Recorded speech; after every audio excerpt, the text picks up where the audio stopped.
see here. I should be live now. Hello.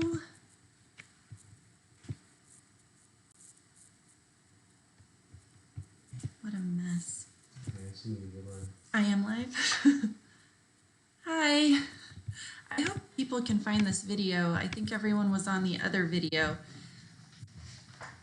I hope that, I don't know if they can switch over from the one video to this one. I think I'm going to go and delete. Sorry guys, I've never done this before and I'm having a ton of trouble figuring it out.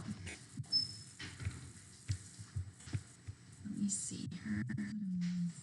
I'm going to go delete the other video so that people don't watch the other one. Can find this video. I think everyone's on the other video. Okay, they're figuring it out. Okay. So hi, my name is Dusty Bowling and I am a middle grade author and I am here to answer any questions that you might have for me. I do want to go delete that other because there's a lot of conversations going on over there. So I'm going to go and delete the other videos. Sorry guys. You can start asking questions at any time in the chat. I see Hannah Casey from Northview and I see Christy Smith 66. Hi. I'm glad you guys are figuring it out that the other video is not working. So I am talking to you from Arizona where I live. I'm just trying to figure out how to delete the other live stream so that people don't get confused. In the chat, I see Hannah Casey. I can't figure it out. I am technologically challenged, you guys. I'm glad you guys are figuring it out. So, I am the author of, well, 4 books so far. This is my first book, Insignificant Events in the Life of a Cactus. That was released in 2017. And hello, Dr. Phil Golden. This is my other book, Momentous Events in the Life of a Cactus, the sequel to this book.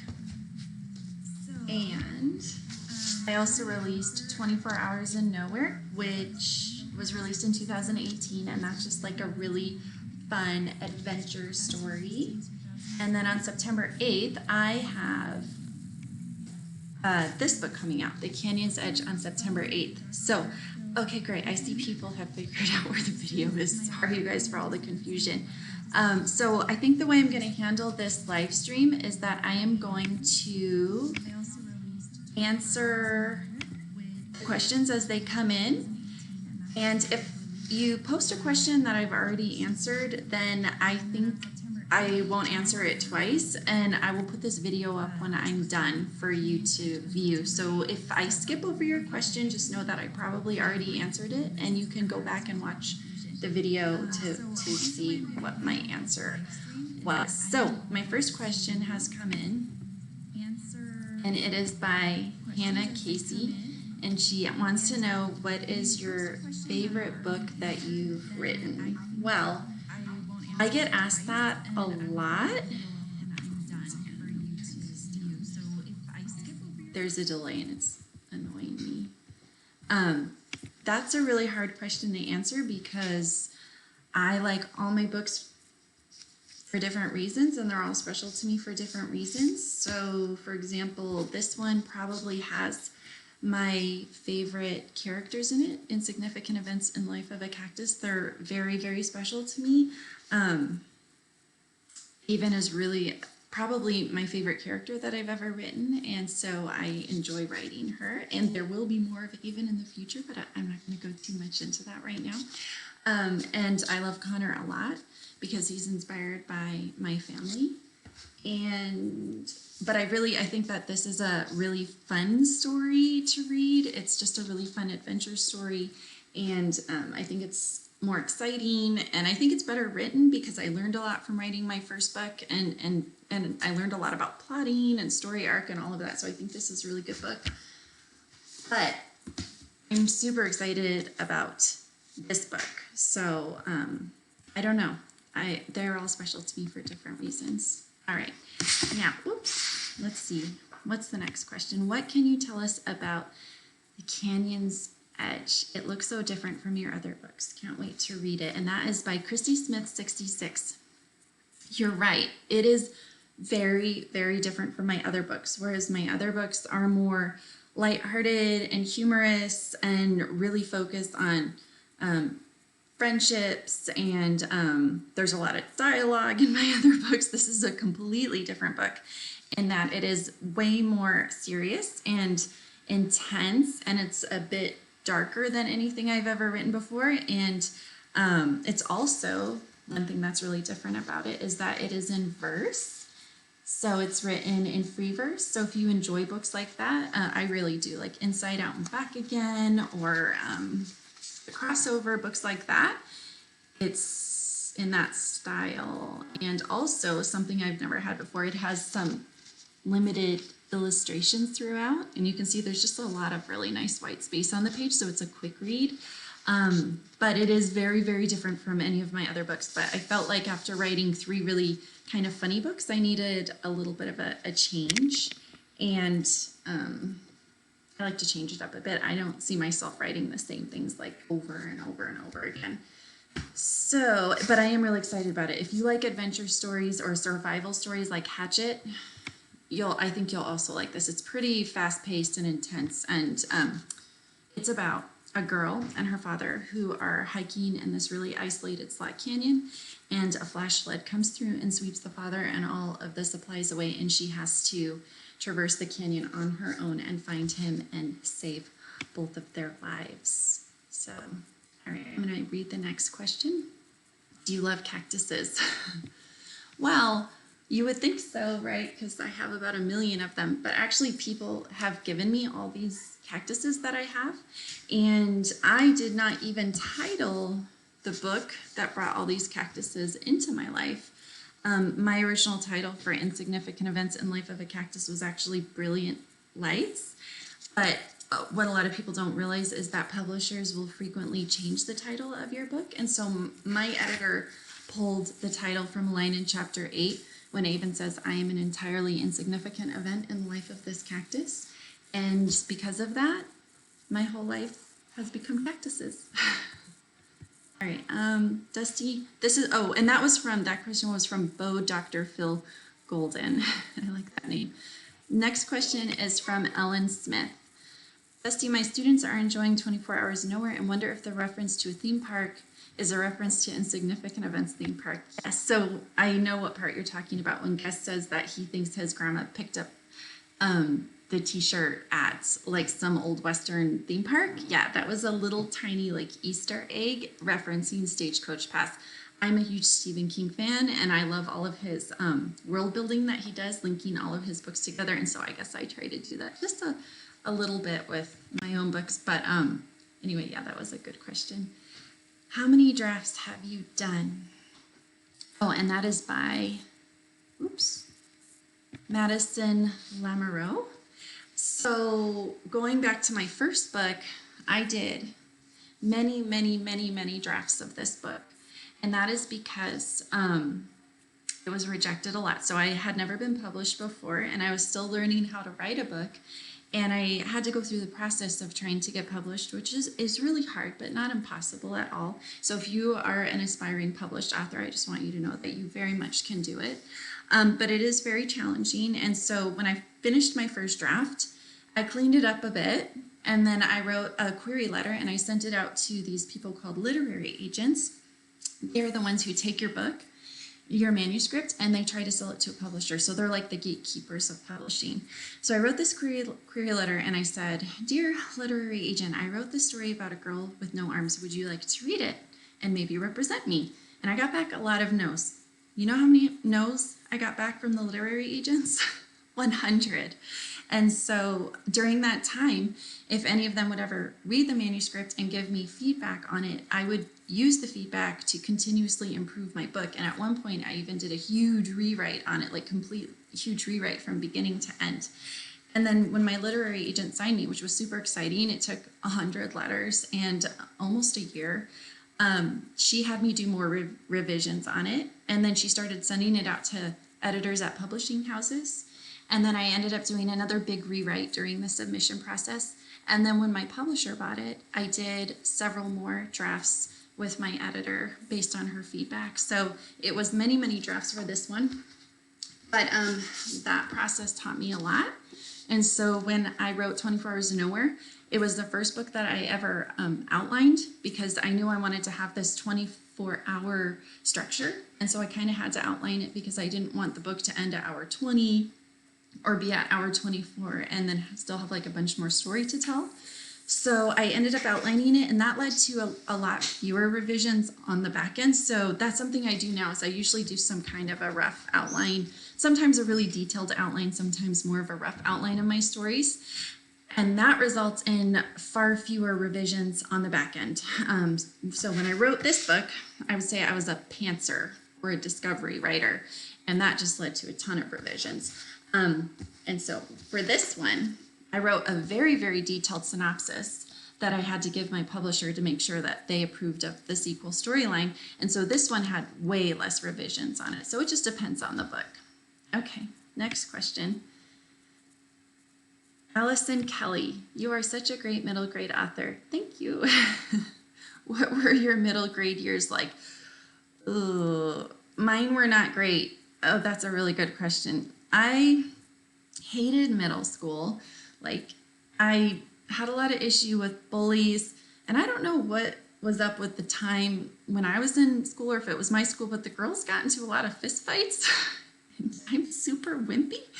I did not want to fist fight anyone, but I was like being challenged to fist fights. It was horrible. I hated it. It was really, really hard, and I struggled in middle school, so didn't care for it. So if you're going into middle school, I hope your middle school years are a lot better than mine, and I'm sure they will be. Hi. I see more names on here. Hi, Nick and Amy. Ogochukwu. I'm sorry if I'm saying your name wrong. Hi, Demon Slayer.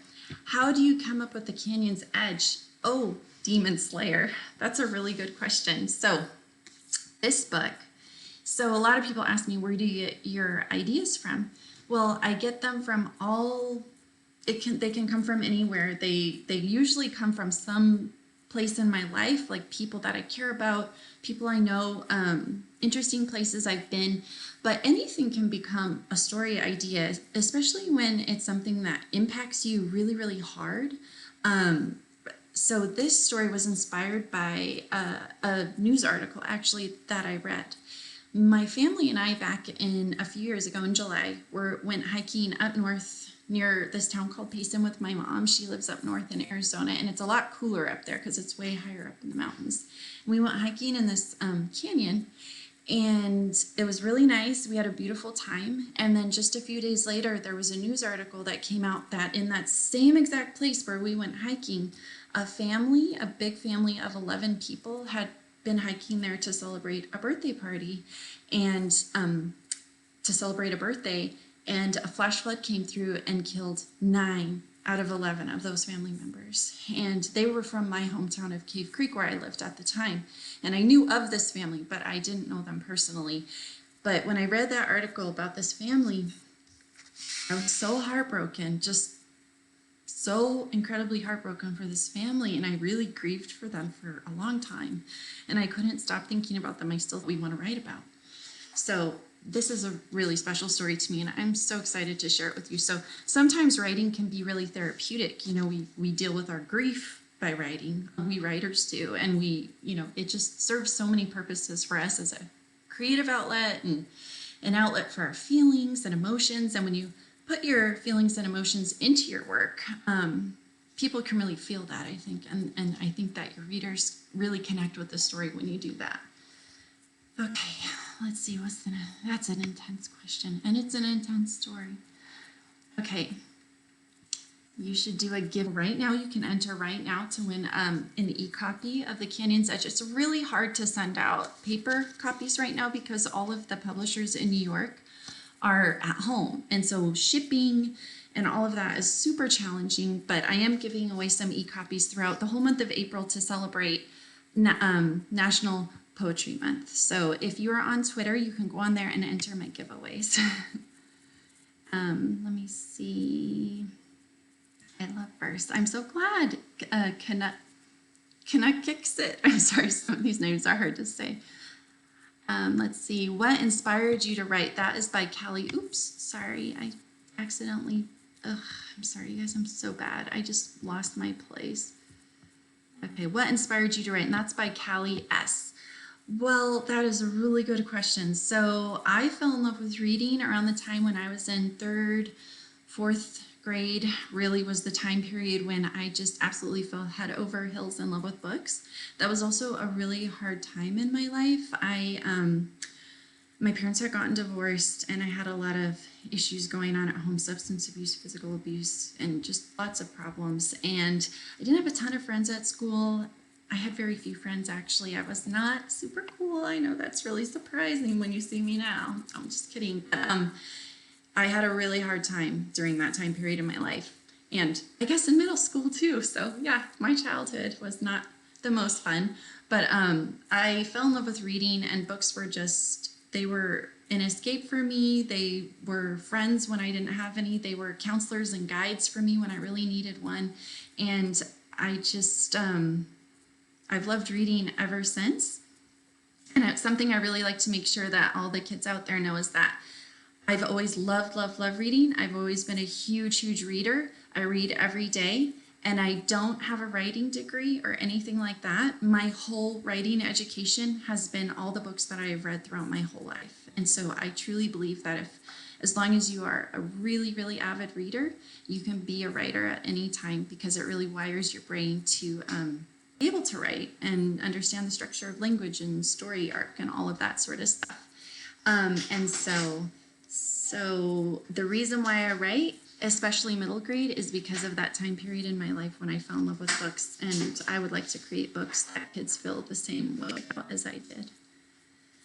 Okay, how long did it take you to write Insignificant Events in Life at a Cactus? So this book definitely took me longer than any other book because it was the first book I tried to get published. It definitely has gotten easier for me with each book to get published. But this book was really hard. It took me 6 weeks for the first draft. I write really quick first drafts because I don't want to lose momentum, and I basically just word vomit onto the page when I am writing a first draft. So I wrote a 6-week first draft, and then it was about 3 years of editing and revisions after that. So 6 weeks for first draft, 3 years of editing and revisions and rewrites. So if you ever turn in a first draft to your teachers and you're like, I'm done, it's perfect, we published authors would probably disagree, because we know revision is the most important part of the process. Even with my later books, I still spend more time on revisions than I do on a first draft. Okay. Hi, Jeremy from Northview. Hi. Oh, I'm sorry that Everyday Shadows, you can't go on the field trip because of quarantine. I know, I hope you're not having too hard of a time right now, you guys. I know this is a really challenging time. This is a momentous event in history, so maybe it's a good time to be journaling and writing down all the things that are happening to share with your future children and grandchildren, because it's really nothing like this has ever happened in anyone's life before. So it's a really important time to be living in. Oh, editors have great title ideas. They do, Nick and Amy Beard. They've changed all my titles except one. So this one was Brilliant Lights, and they changed it, and I like it. It grew on me. At first I was a little hesitant.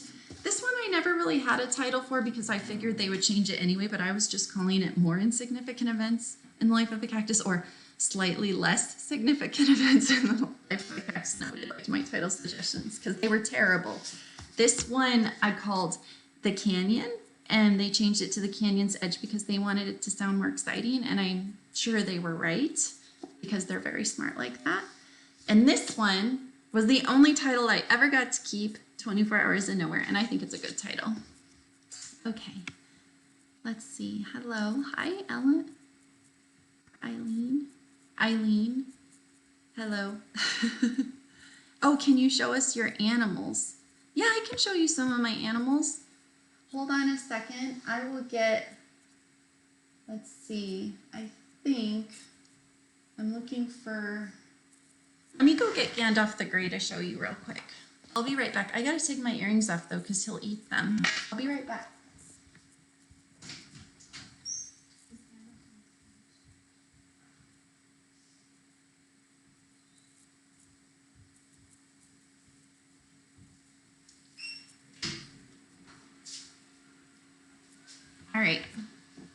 this is my cockatiel Gandalf the Grey. Yeah, do you want to get Burrito out for me? So this is Gandalf the Grey. My husband's going to get Burrito or Gopher Snake out for you, but I don't really like holding the tarantulas, so he's really sweet. He's being a little vicious right now, though. All right. How do you come up with all of your books? They're very interesting. Well, I sort of answered this a little bit before, but mostly what I do is I pull from my life or anything that interests me or hits me. But you can go back and maybe watch the beginning part of the video. What is your most famous book? Well, it's probably this one. I think this one's the most popular. Why did you name the girl Avon? Oh, that's from Eileen. That's a good question. So I come up with names in all different ways. Sometimes I just have a name in mind for a character as they come into my mind. All right, here. Before I continue about naming, I'm going to show you our Gopher Snake Burrito. This is Burrito. He's a very gentle gopher snake. He's sweet. See? He's very soft and gentle. All right. There you go. He's dirty too. My hands are all dirty from his stuff. All right, so the way I come up with names, sometimes a character will just come to me with the name. Like for example, Avon. I knew I wanted to name her Avon from the very beginning just because I always wanted to use the name Avon in a book because it's a name that I really, really like.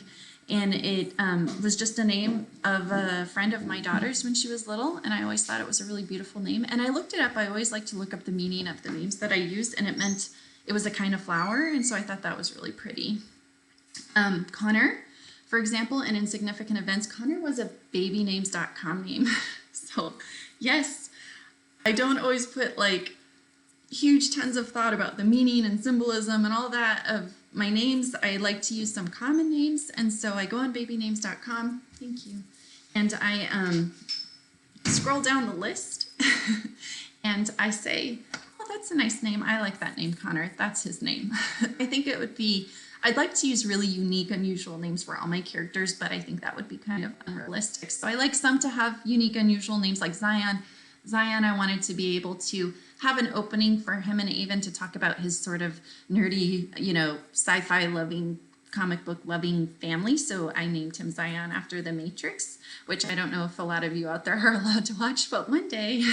And adults, when it comes to the adult names, I really don't care because, yeah, the adults aren't as important as the kids. So I just give them whatever names, whatever. His name's Ned. That's fine. That sounds good. Okay. Baseball addict, what advice would you give to a young writer? Oh, that's a really good question. My number one piece of writing advice is to read as much as possible and to balance your screen time as much as possible. I fully attribute my ability to write with growing up without any screens. I had no screens growing up except for just an old TV with like no cable. And I didn't even get my first computer until I went to college. And that might sound like, oh my gosh, so boring. Actually, being bored is really good. It's really good for increasing creativity. And I just feel like we're not bored enough anymore. I know I'm not. And my creativity definitely suffers as a result.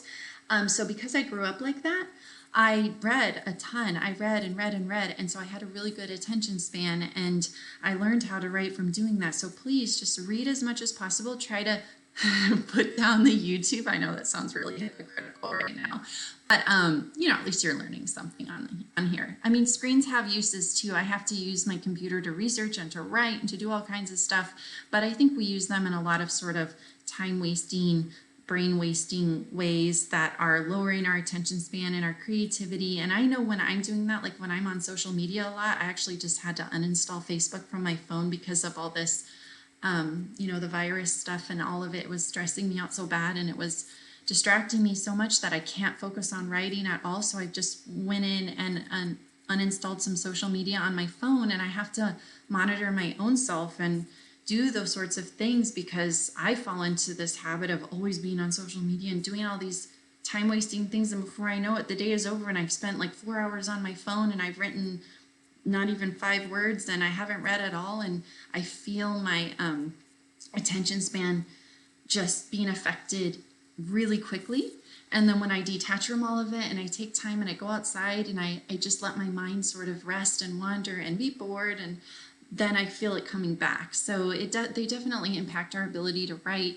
You'll see, even if a lot of authors saying stuff like, I have to take a break from my phone, I have to hide my phone somewhere so it's not distracting me. It's a huge problem for us too, so we all have to work on it. But it's worth it, especially for those of you out there whose brains are still developing right now. What you do with your brain right now is going to impact you the rest of your life. So read as much as possible, you guys. All right. What gave you the idea to write about that book, by Everyday Shadows?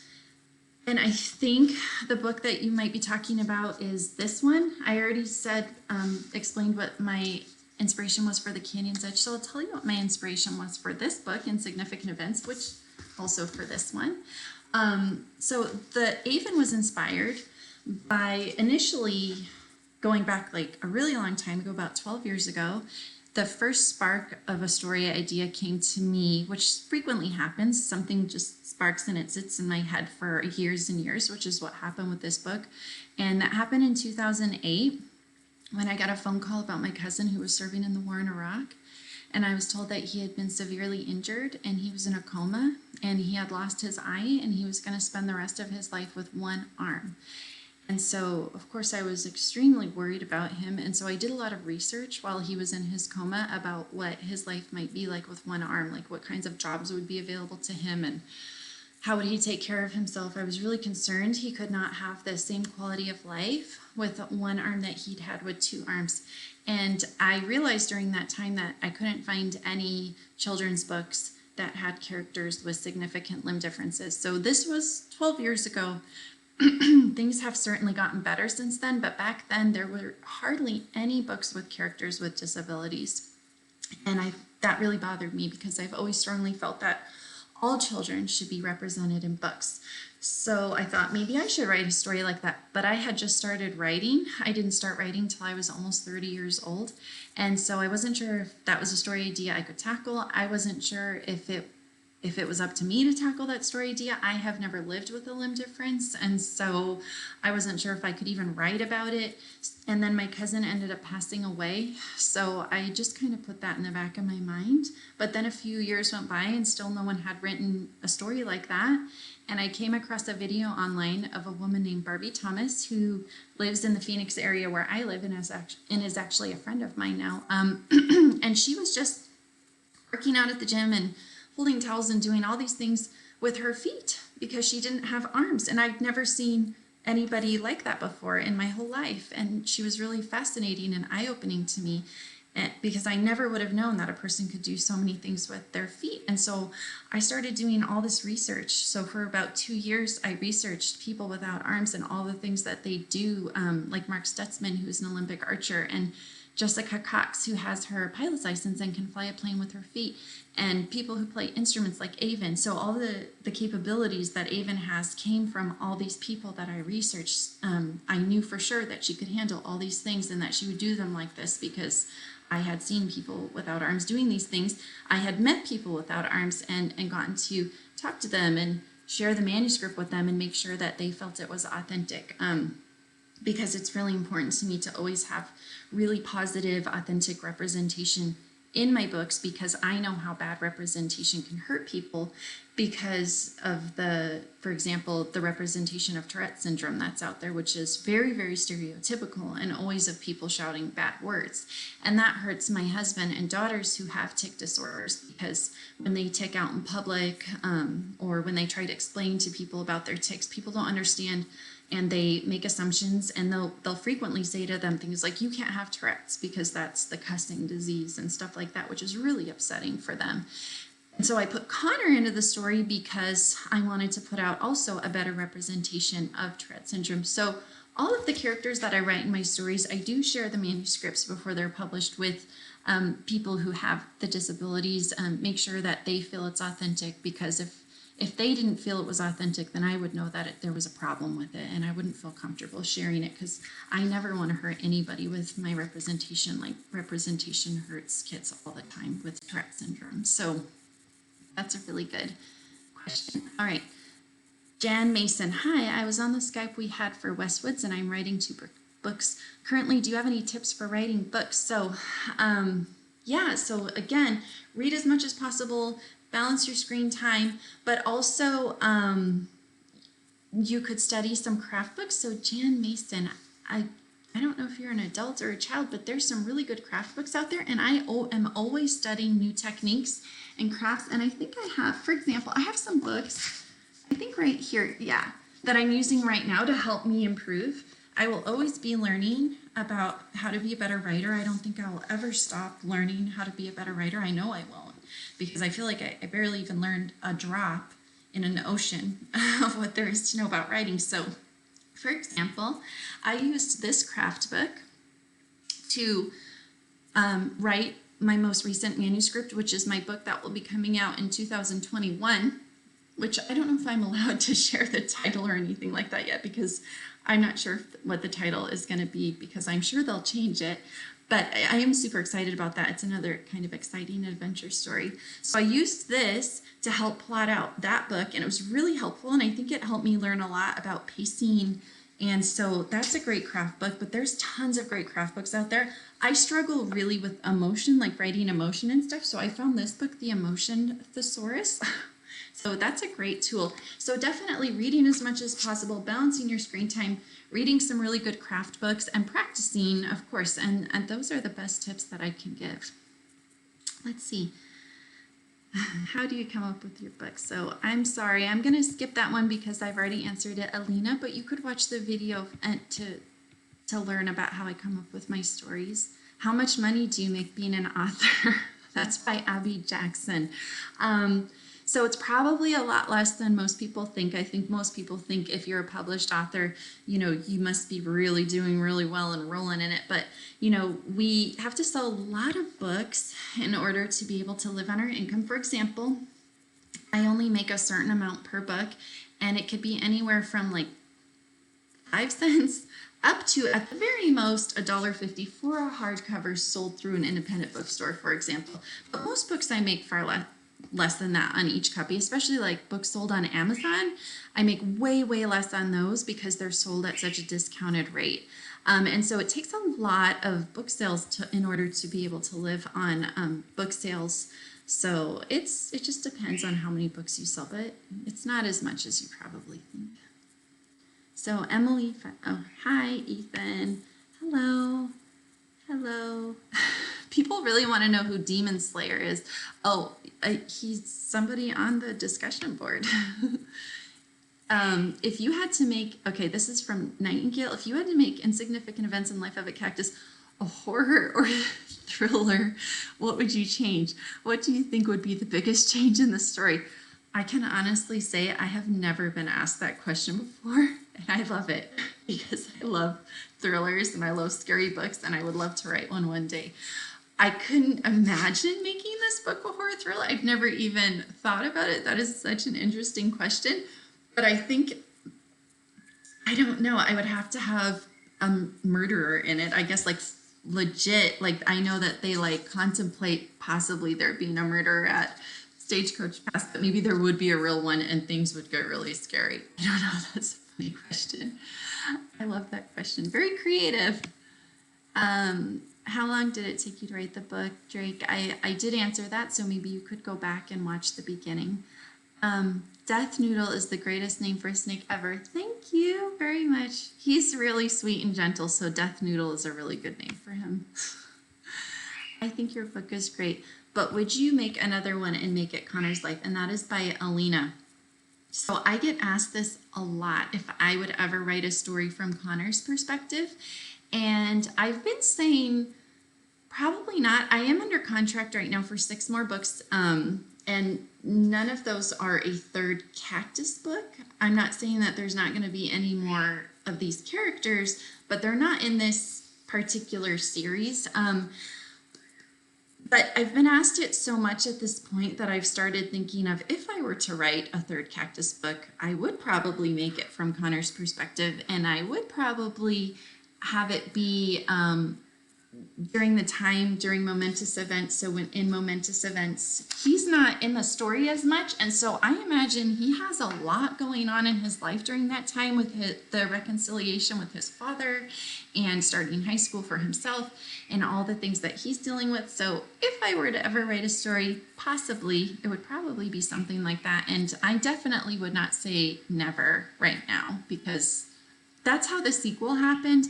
I wrote Insignificant Events as a standalone, but then people kept asking me, would you write a sequel? Would you write a sequel? To the point that I couldn't stop thinking about, well, if I were to write a sequel, what would I write? And then after a little while, I thought, well, now I have to write a sequel. So once it gets in my head, sometimes I have to write it. So it's a possibility. How did you come up with her name, Aven, by Izzy? Izzy, I answered that, so maybe you could go back and watch that. Hi, Samantha Golden. Oh wait, no, I gotta go back. How long? Some of these are being repeated. Are there any? Have you ever written nonfiction books, or all your books fiction or realistic fiction? I have never written a nonfiction book. I've considered writing some sort of nonfiction-esque picture books about the desert, but that's just something I'm mulling over. I'm always mulling over like 100 different story and project ideas in my mind. I think I would like to do that, especially about like tarantulas and stuff like that. Why was the theme park called Stagecoach Pass? That's a really good question.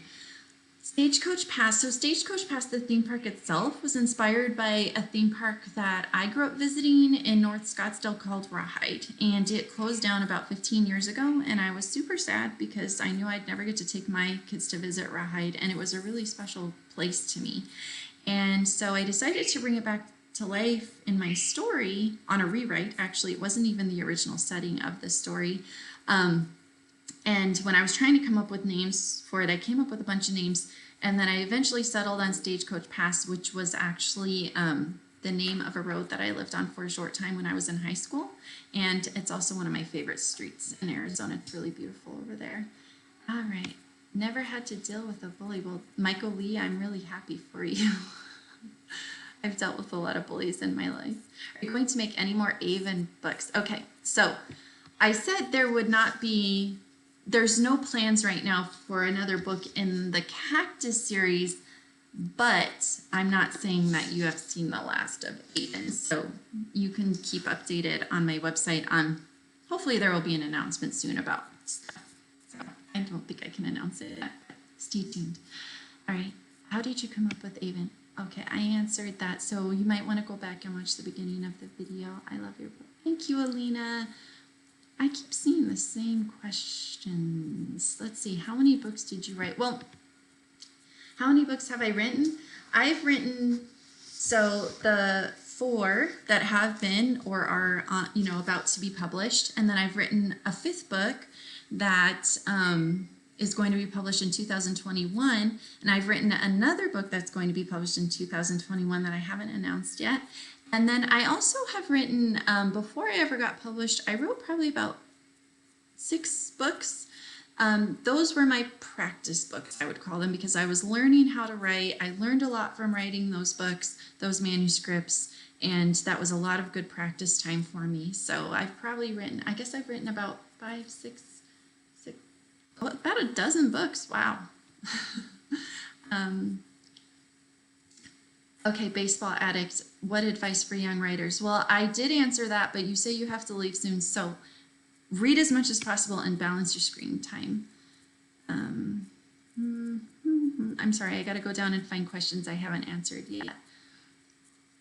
Oh, okay, how about this one? Cherry Bomb. As a person who is trying to write a story, how do you find a good leaping off point to make the story believable and interesting? So, when it comes to where to start your story, or like as you phrased it, your leaping off point, what I do frequently is I don't start a story, first of all, until I know my main character, and I know the main character's main story goal, which is what the main character wants more than anything, but also how the main character really needs to change in the story. Those are 2 super important things. And I also want to know the climax of the story and the ending. So like, I have to know those things. I have to know the ending. I have to know the character and the character's story goal. And then I'll start writing. If I even just have those things, sometimes I'll outline though, and I'll get a really good feel for the story. Sometimes I'll do a rough outline, sometimes I'll do more detailed outline, and I'll start writing. And sometimes I end up cutting a whole bunch of the beginning because it just isn't needed. I think a lot of people try to put a lot of stuff into the beginning of their story, and you don't want to fill your beginning with too much backstory or too much detail or boring stuff. So what I'll do is I'll see where my what's called, and I learned this actually a lot from this book, which I recommended earlier, where the inciting incident is basically, which is what sets the story on its plot. So I look at what I've written so far in my beginning, I see where the inciting incident is, and I try to cut as much as I can before that, anything that's unnecessary. So you want to get to your inciting incident. That is the point that sets the story on its plot. So for the Canyon's Edge, for example, it's when the flash flood really hits. So I try to get to that as quickly as possible by cutting anything I don't need before it. But also, even when you cut stuff from your story, you guys, like from the beginning, you don't have to trash it. Like, you can save it and put it in another part of your story, sprinkle your backstory in throughout. Just don't put a whole bunch all in one place, because that can get really boring for people, especially in the beginning. Well, I'm trying to find a question I haven't answered yet, you guys. If I skip over your questions, it's just because I've already answered them once or twice. Most of these I've answered already. Let me see. Oops. I just jumped a hole really far. Hi. Hello. How about, I missed my spot. I'm sorry, you guys. Whoa. Okay, I found one. Sorry, I skipped a whole bunch because the scroller is hard. There's a lot of comments. What happens when you come across writer's block? This is a really good question. I'm a young author and I have writer's block all the time. We all get writer's block, or actually I don't like to even call it writer's block. I call it perfectionist block, because if I'm sitting here working on a story and I am waiting for the perfect line, the perfect word, the perfect scene, I will never write anything. So I write a lot of stuff knowing it's not right. Sometimes it's really bad, and I know it will all have to be revised. And that's like what I said earlier, revisions are so incredibly important. They are the most important thing. So I write a lot. I word vomit a lot of not great writing onto the page, knowing, thank goodness, I can go back later and I can revise all of it. I can change all of it. For example, I just wrote a whole bunch of stuff yesterday. I know it's all going to need to be changed because my character was acting too mean, and I knew it as I was writing it, but I just had to keep going because otherwise I get stuck and I'm like, oh, how do I change this? It's so much easier to go back once you've gotten a bunch of not great stuff written on the page and work with it and change it. I can't work with an empty page though. So I like to call it perfectionist block. Just write whatever, even when you're like, oh, this isn't quite right, this isn't very good. But also going back to my research. So for example, with all my books really, especially with this one, I read so much about canyons in Arizona during this time, and I read so much desert poetry, and I read so much about post-traumatic stress disorder because my main character has that in the book, and studied it so incredibly much. And if I ever get stuck on any part, I would just go back to my research and I would read, and trust me, ideas come from research. And then also, if I still feel really stuck, I'll probably just take a break. Go for a walk, stay off of the screens, go for a walk, let my mind just sort of go, rest, practice mindfulness, meditate, do some exercise. It all helps a lot. But what doesn't help is definitely getting on, social media and all that. It just stresses me out and makes me not able to write even worse. So those are all my best tips for overcoming writer's block. What am I reading right now? That's a really good question. So I'm reading a few things. I'm usually reading an adult book. I mostly read adult books, and I'm usually reading a middle grade novel as well. And so I'm reading a book that's due to come out this fall. It's called The Wild Path, and it has to do with horses, and it's really beautiful. And I'm also reading All the Light We Cannot See, which is an adult historic fiction and about World War II. And I love historic fiction, and I've been wanting to read this book forever, so I'm super excited. And I listen to a lot of books on audiobook, so I'm actually listening to it on audiobook right now. Did you like writing when you were little? Okay, this is a good question. So, like I said earlier, I've always read a a ton. And so that's what I believe has enabled me to be able to write. But guess what? I have not always been writing. I did not really start writing until about 12 years ago. So I was about 28-ish when I started writing. And I had always had it in my mind, like I think a lot of people do. Oh, I think it would be so cool to write my own story, to write a children's book, to share with children that would be special to them, like those books were to me. And I'd get little glimmers of ideas, and then they would sort of fade away because I wouldn't mull over them long enough. They would hit me, and I would think, oh, that would make a cool story idea, and then I would just sort of let it go. I didn't think about it enough. I have to think about my story ideas sometimes for years before they fully develop. And then one day, when I was like 28, I thought it's time to stop thinking about how cool it would be to write a story and actually sit down and write one. A big part of why I never followed through before then was because I didn't think it was even possible to get published. You know, when you go online and you start type in how to become a published author, it's really negative, and it's like, you know, it's impossible. It's like 1 in 10,000. It's all this stuff. It's not impossible at all. What you need to become a published author is a good story idea that's well written. And that's all you need. You don't need connections, like a lot of people say. You don't need a ton of writing credits. How do you get those writing credits if, you know, you can't get published without writing credits? You know, it doesn't make any sense. So I let all that negativity and lack of self-confidence hold me back for a long time. And then one day I just thought, I'm going to regret it forever if I don't even try. I will always wonder what might have happened if I had just tried with all my, you know, with all my heart and did my best. And so that's what I did. And it took a really long time, but I tried my hardest and I learned how to write. And, you know, it was all worth it in the end, even though it took a long time. So, but just because you're not writing doesn't mean you can't be a writer. As long as you're a reader, you can be a writer. Let's see. Let me try to get down. Who screamed? If you heard some screaming in the background, it was probably one of my kids. How many books did you write? Did you like writing when you were little? What was your favorite subject as a kid? Oh, that's a good question. By Tagore Ganta. I hope I'm saying your name right, honey. My favorite subject as a kid. So I'll tell you what I didn't like. First of all, I didn't like history because we would read out of a textbook always and memorize all these historical facts, and I couldn't stand it. It was so boring. But guess what I love reading as an adult more than anything? Historic fiction. So I think I just needed history given to me in a more entertaining way. So I homeschool my kids, and so I have them read a lot of historic fiction, like the I Survived series and all that kind of stuff, American Girl, because I just think that they learn so much more and they're so much more interested in it. I learned a lot from being bored, I guess, with history as a child. I didn't love science. I really love math, actually. And of course, you know, language arts. I love language arts, literature and English and all that. I always really loved it a lot because I always loved reading so much. Let's see. Do you ever get frustrated when you are writing and just feel like ripping it right up and feel like giving up? Yes. So if you're a writer and you feel like that, that's totally normal. I do feel like that. There are many days I don't feel like writing at all, and I have to force myself. It feels like homework, like probably feels to a lot of you guys. Or I write stuff and I'm like, oh, this is terrible, and I just want to start all over. That's normal. All of we authors feel that way frequently.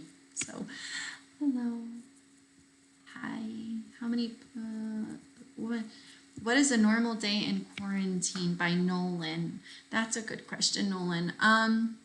My life has changed a bit since quarantine started.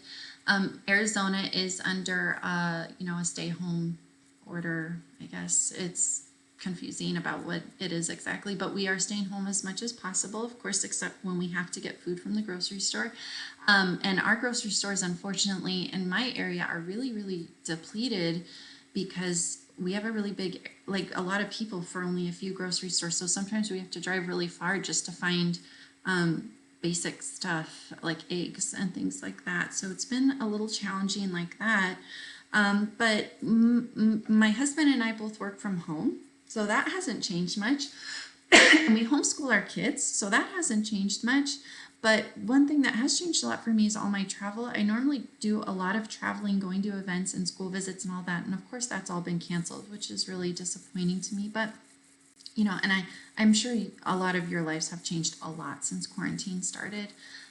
But other than that, my life hasn't changed all that much. Just staying home a lot. But we are lucky we live way out in the desert, so we can go for rides and hikes and all kinds of stuff and go outside, and there's nobody around really. So I feel really fortunate to live where I do. Will you write any books where you are the main character? That's by Yasmin. I wouldn't write one where I am me, like Dusty is the main character, or a memoir. I've never really considered writing a memoir. And sometimes people will ask me, like, what character am I the most like out of all my characters? And I think I'm really not a ton like any of them. I'm a little bit like each of them, I guess, but none of them are really me. I think that my book that's coming out in 2021, which I don't know how much I can really talk about that one, but the main character, her name is Jolene. And I think she's more like me than any character I've ever written, as far as her personality, but also her home life. She has some issues going on at home that are a lot like what I've had to deal with my whole life with my parents. And so I think when that one comes out, she is definitely the most like me out of all my characters. So she's still yet to come. Let's see. I have no idea what to do right now, Alina. I'm sorry. Read. Thank you, Jan. Did you like writing when you were little? No, not really. I sort of answered that. Let's see. I'm trying to find a question that I haven't answered yet. Did you draw the cactus pictures in the background? By Tagore? I'm sorry, I don't know how to pronounce some of these names very well. I did not. Somebody gave those to me. All the cactus stuff you see was pretty much given to me by people.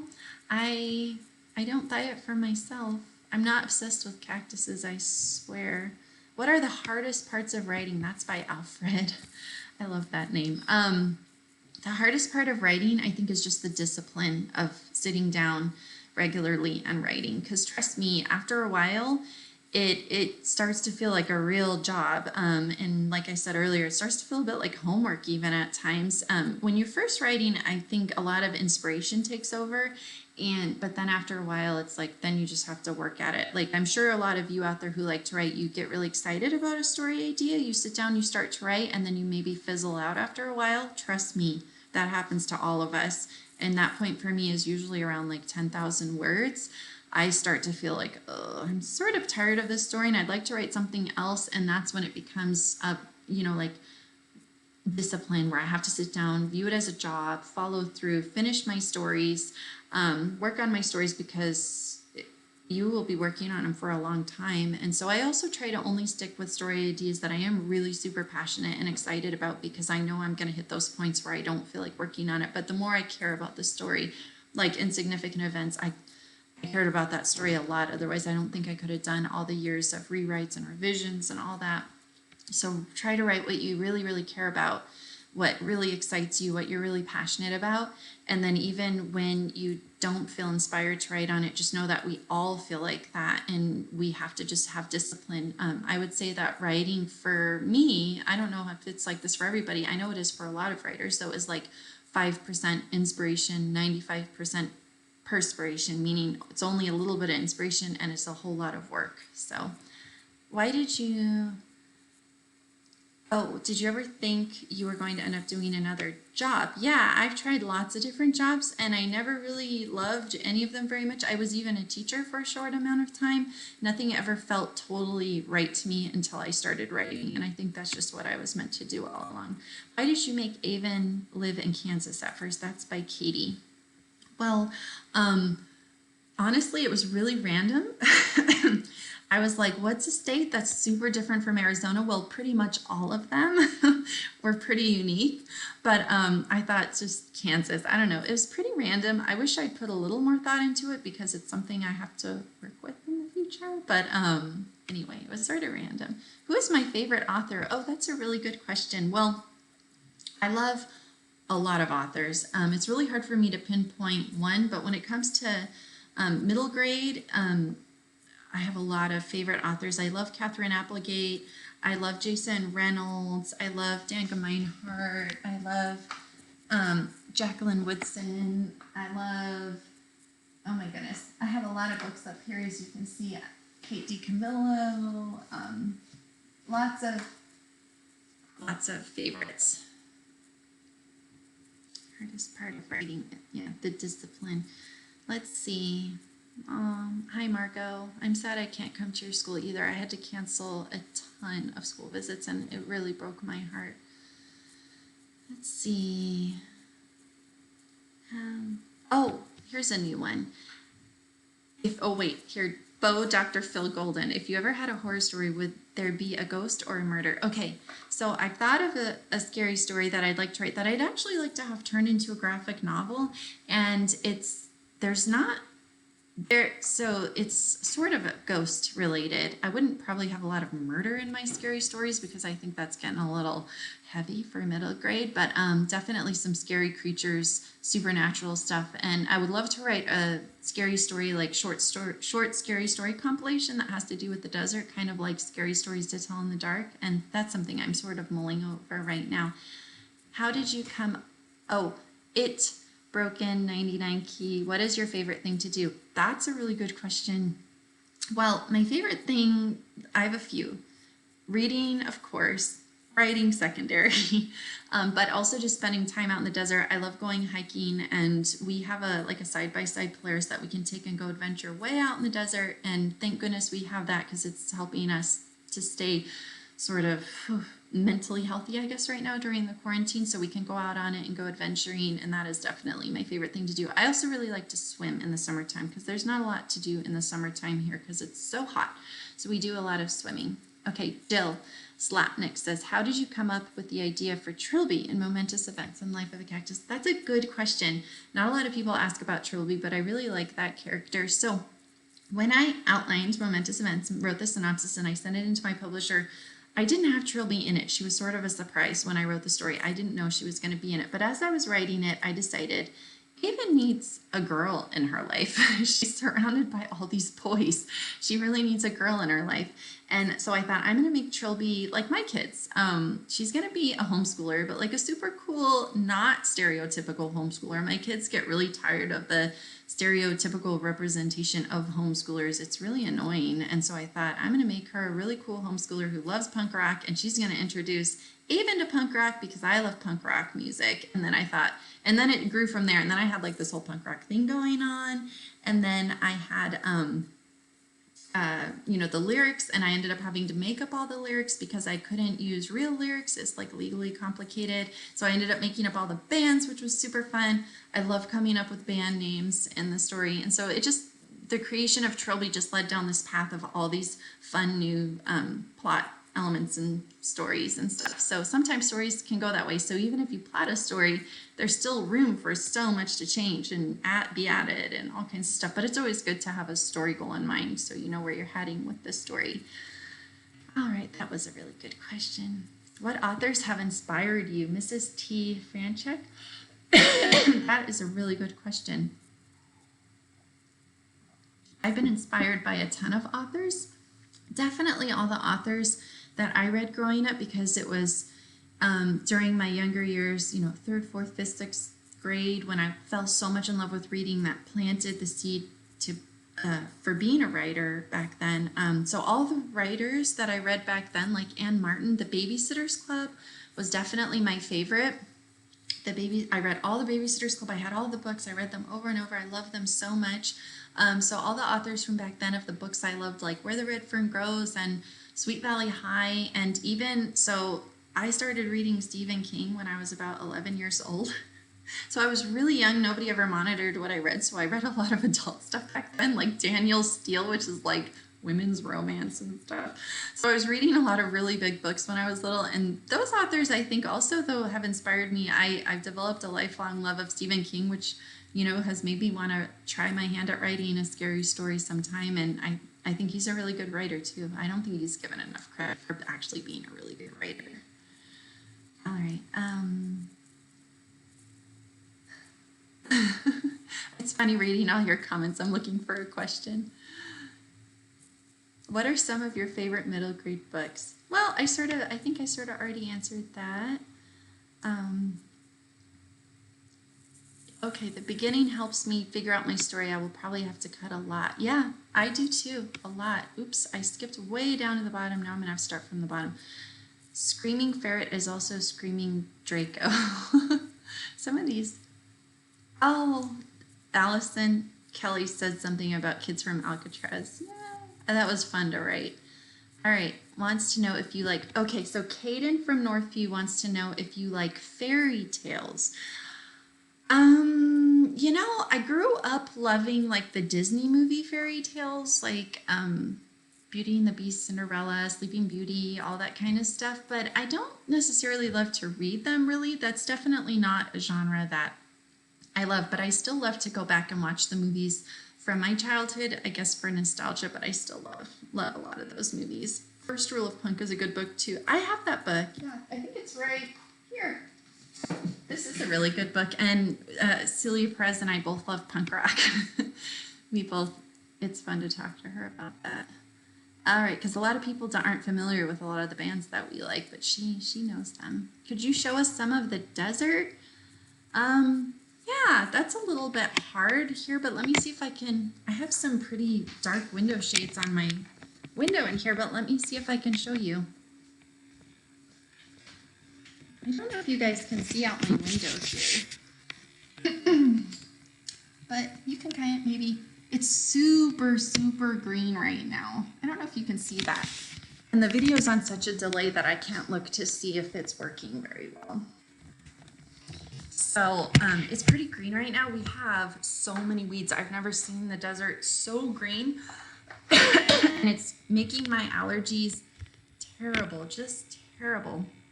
Let me see. Oh yeah, you could kind of see. I'm seeing it now on my own video.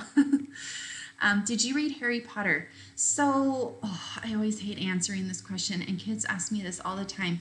I'm not a huge fantasy reader, and I couldn't really get into Harry Potter. I know, I'm sorry, I'm so embarrassed. I feel like it's like a deep, dark secret of mine that I'm not like a huge Harry Potter fan, but I'm just like really not into fantasy. That's the one genre that I really don't love reading. But my husband and my kids are huge Harry Potter fans, huge. And I do enjoy the movies. And I think that J.K. Rowling is just like the most wonderful writer. Like her writing is so great. I just can't get into the story because the content just doesn't interest me that much. All right. Let's see. You should do momentous events quarantine. I'm looking for questions. I was never a big fan of reading. Also, did you read Harry Potter? There's a lot of did you read Harry Potters on there. I see 24. Yeah. What are some books your own children enjoy reading? That is by Mary Alice Bond. That is a really good question. So my kids do love Harry Potter. And my 8-year-old, she loves graphic novels. So we have a ton of graphic novels, and she reads a lot of graphic novels. Diary of a Wimpy Kid is her favorite. But we also she does a ton of longer, non-graphic novel books on audio, and she loves the Guardians of Ga'Hoole, and pretty much anything she'll listen to on an audiobook, anything at all. So we listen to a lot of books together. We recently listened to The Benefits of Being an Octopus, which is so wonderful, and The Bridge Home, which is so beautiful. And so we listen to a lot of books together. And my 5-year-old is more into like picture books and stuff, of course, even though we've been listening to a lot of Junie B. Jones together, which is really funny. But some picture books. I have actually a stack of picture books here that we love. I can show you guys. So I had to pull out Strega Nona because the author just passed away, which is so heartbreaking. This is such a just darling, beautiful book that we've been reading together. Here's a lesser known book. My publisher put this out and they sent it to me. Business Pig. It's hilarious. Super cute. Another one, we really like funny picture books. Pete with No Pants. I thought this was so funny. And of course, this beautiful book we've been reading, and this is so beautiful. One of our favorites, my 5-year-old, probably her very most favorite books are the Frog and Toad books. And I love, love, love Arnold Lobel. Just love him so much. But probably my favorite picture book of like the last year is this one, Nobody Hugs a Cactus. Look at his cute face. The whole story and the art and everything is just adorable. I love it so much. And it's not just because it's cactuses. That's totally coincidental. It's super cute. So those are some books we like reading together. Let's see. Have you read Miscalculations of Lightning Girl? Yes, I do agree. I think Avon and the main character Lucy have a lot in common, and I love that book. Let me see. I think I've just about gotten through most of the questions. So here's one question. Did you draw some pictures in your books? So like my pictures don't really have my books don't really have pictures. The Canyon's Edge does have some illustrations, but no, I don't do any of that. I don't do any of the covers or anything like that. I have, thank goodness, because I am not a very good artist, but I have really wonderful artists and designers who work on all that stuff for me, which is great because mine would look terrible. Bye, Bo Dr. Phil Golden. Thanks for asking all the questions. I'm sorry, I didn't mean to skip you. My thing jumped down. I'm trying to answer all the questions that I can. Are you starting a book now that you are close to publishing? Yes, so I have lots of books coming out. I've started the second book in a series that's beginning in 2021. So I am working on a series. It's a chapter book series, actually. I'll tell you about it soon. Just keep updated. I'll announce it on my website soon. How long does this last? I don't know. I didn't have an ending point. I just thought I'd keep answering questions until my voice gave out or everyone stopped watching and the questions ran out. So probably a few more minutes. Did you ever like reading or writing, then you just suddenly had a connection, then you started reading and did more writing and did more of it, then that was what got you? Yes, I definitely, all the reading and writing got my career going. Okay, I think I've gotten through, a lot of these are repeated. Have you seen the movie Lights Out? I do like scary movies. I haven't watched the movie Lights Out.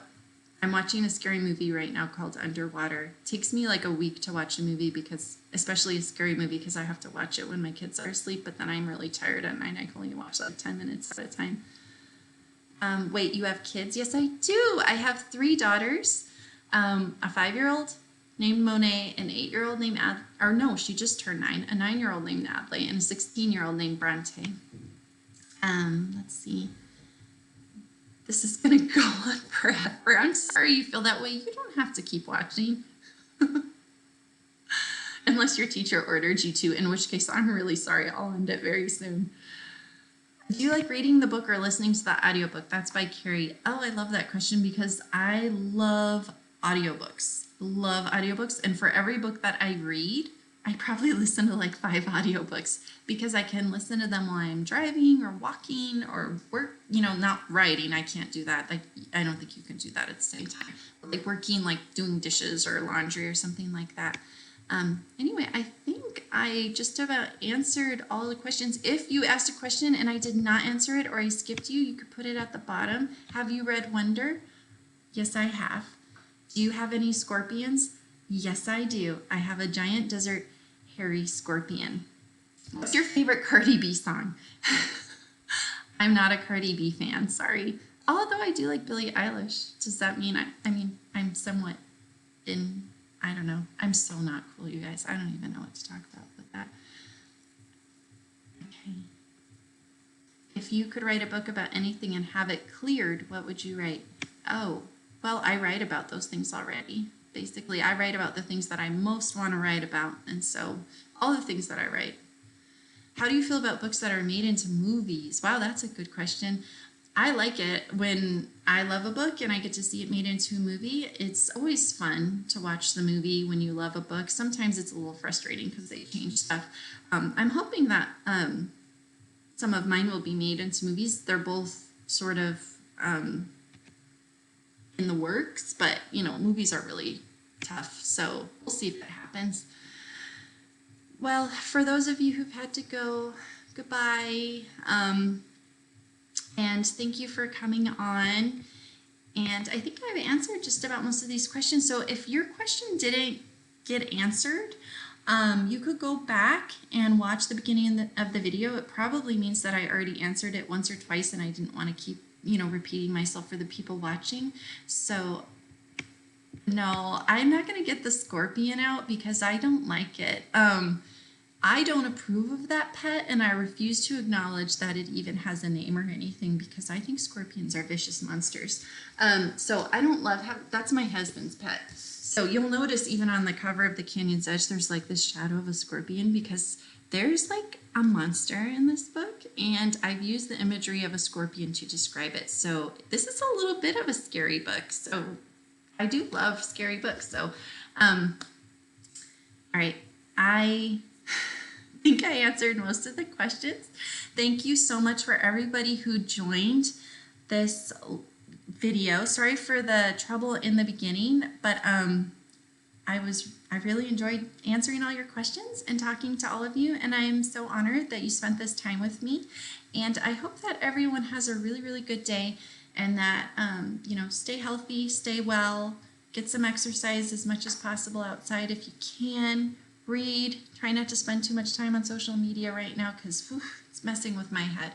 So I'm sure it is with yours too. And just take care of yourselves right now. And thank you so much for spending this time with me. I really enjoyed it. Have a great day, everybody. Now I have to figure out how to turn this off. I don't know. I don't know how to stop going live. I've never done this before. Oh my gosh, I literally don't. I might have to live stream for the rest of the day, and you guys are gonna like hear us eating dinner in the background. Okay, you'd think you could just stop, but I don't see it anywhere on here.